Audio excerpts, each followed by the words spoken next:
See the answer. Na one for graphic na hat wanim. Why no who's having a graphic hat money? Na me tia mani afra. What the banner minim say your friend both be hallucination.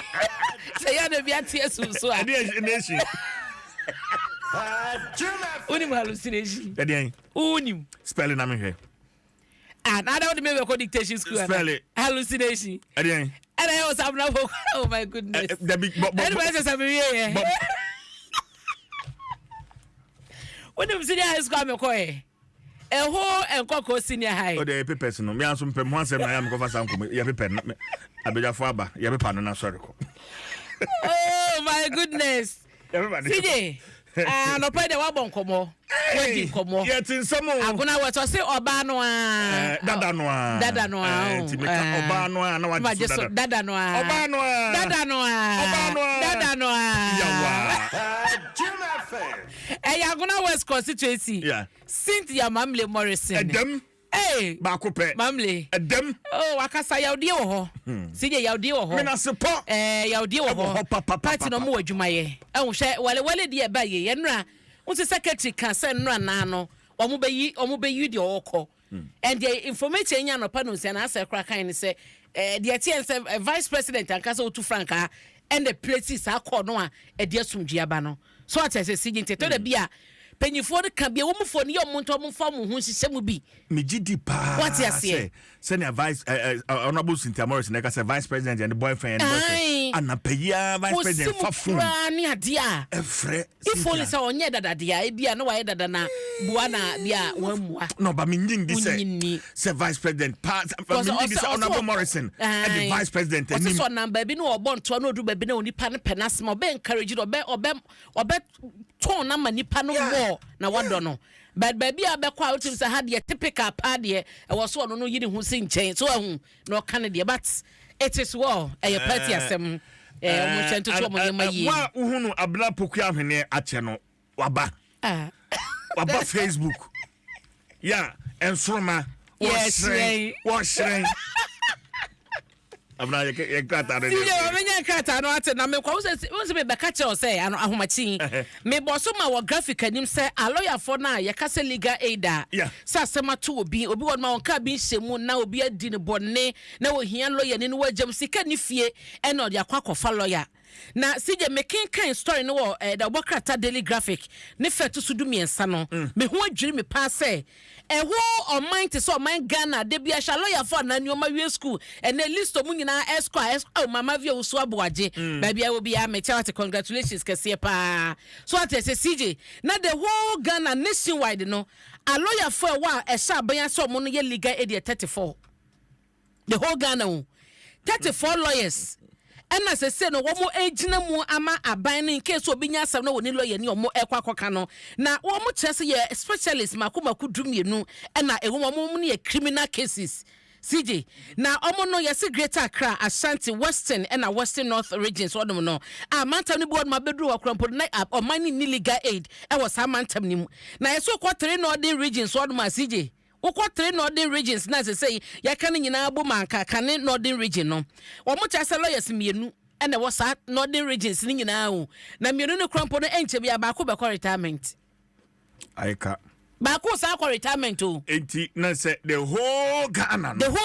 34 ai Ukwa northern part one ma the whole northern region no mienu ba ko retirement into ono so kwade na chasaka ba ko na seje minima de se eya katua eni sikasem na enkoyi a aban hwe ho asem kapa baba because some of us ye here legal aid o me papa ya ayi ama saman abokope ho ya ye kuni ba ya oni da yati nye legal aid anko no kasem enko de koyin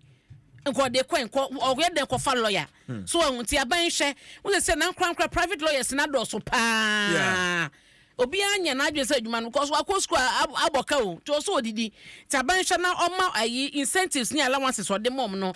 enye encouraging enough de bia na betwe dodo e de awram se je ba me fa Republic Press mu na me ba ko e wo ha sei o man panida da John Dramani mama hu se asem na kasa no NDC chairman John Sesedun Kete na di kan de tu mu se NDC be ye o ye kire e de tia electoral commission wo masem nyina na tintini ni tete nyina ne se abato nwuma na wo ho na no na wudin wo ma wo kɔ na akɔhwɛ de wo ba wo beto aba no wo mo nye ono kɔ se wo mo pɛ no external audit audit enko so batano na wose ya nkrankra bi a ono no won nche ne yekofa nso ma yesa audit no na oya audit ni wie no o chom sa bato nkrata ne nie edi ewom no aduo no eno de o makoma betom ye mahunu se fan ye be ye adwuma na eno na omampani da Muhammad na no tom bie ye ne wono so rally party for the den se ba bibia isi wo office de da no so a obi ya mpia bonto ye ndisi banko ade a pia bonten na wo ye kire fatia electoral commission na ohunu se de wo ye no wo mo ebonyo so na utag for eno University Teachers Association of Ghana sije so mo so na ebon trene so mo beti etua wo mo ko school mo ko kira de saban na me ye hunu kwan pa wo fa so no wo so galamse ano na oman no anya na hotode a ene wo mo beti etua nti akwa hodo bi so kasa pa de fa sa galamse semi ho na enra me ye post bi o Facebook na me je bi mu oyi genuine opinions fa galamse ne ko ho na wotu say adwen won krofotim pa sije adwen won krofotim wodi ko Facebook ayabna opoku ahwene ubehunu comment bi mu dia to hod mo wan so fa de ne to hod mo mame na eno dan chen so the Ghanaian publisher ni mo bo amane esa Youth Employment Authority any a Greek ministry no si jo mo chese emabun ya omo ehwa so mo de omo be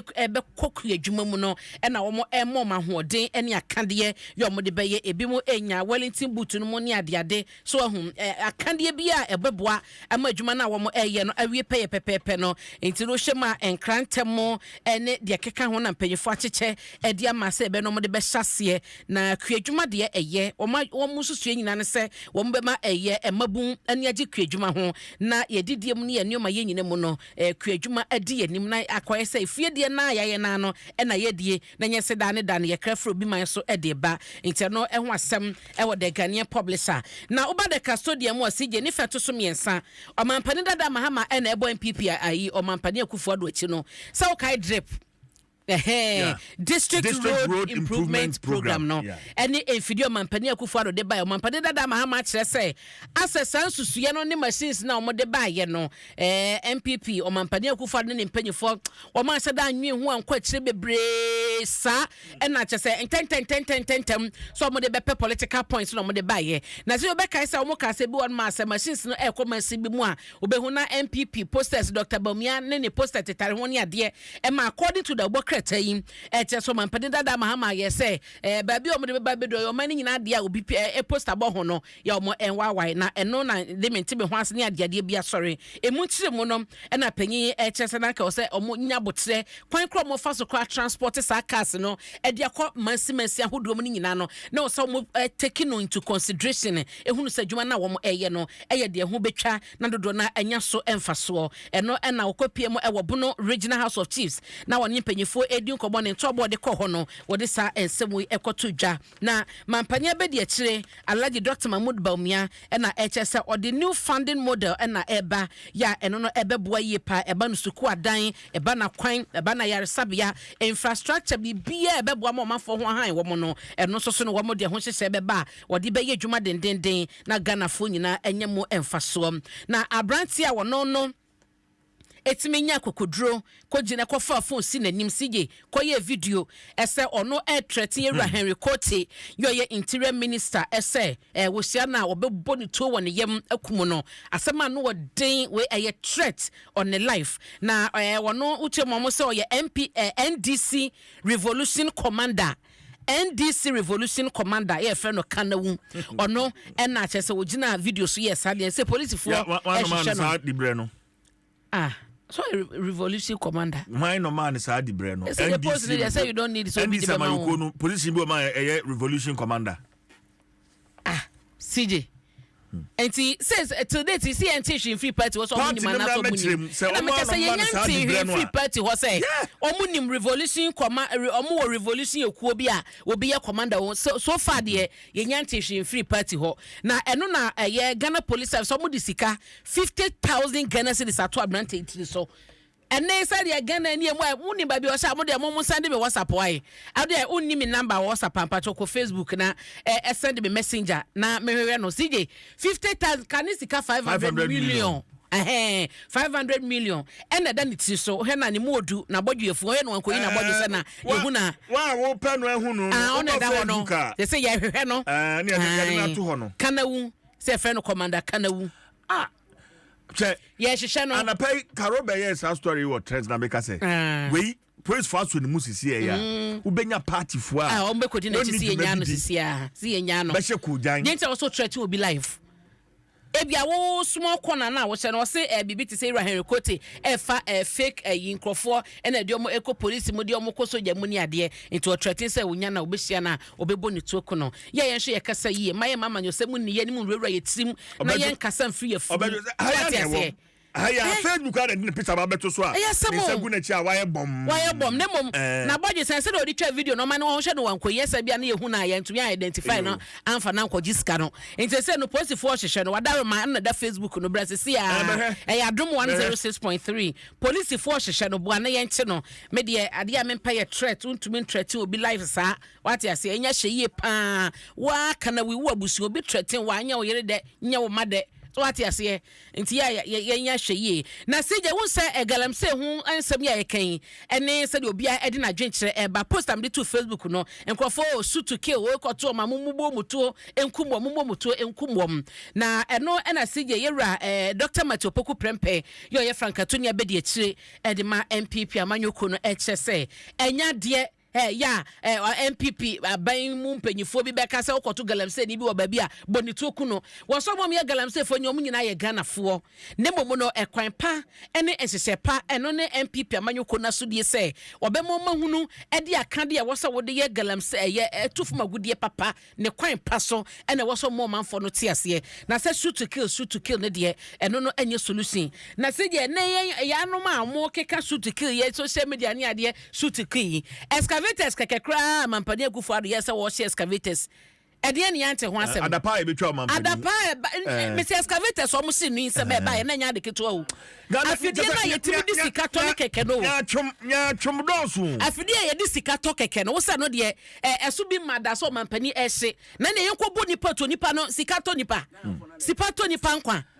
o wonti mu amoye shoot to kill no munya botre papa na ewo mu se de omo ye no enye ye famu di a ye kasa ye de ade sre ma wo mo se omunyai na chehye pa bi wo man panyi fonfa nwa kwan so a ebesi kwan so muntumi entu fama gudi obra wo mu ni nkrata eni ye ho enhyehyɛ ye nwie ye na se ekobɔ bi to nku no de pacho mo amuka sabia we de madaroma mo ntwensan wate na nipa ho asem nipa nkwa ene ye ka ho asem sa no seje mawie na enradofo bi mu di wo ma woda escape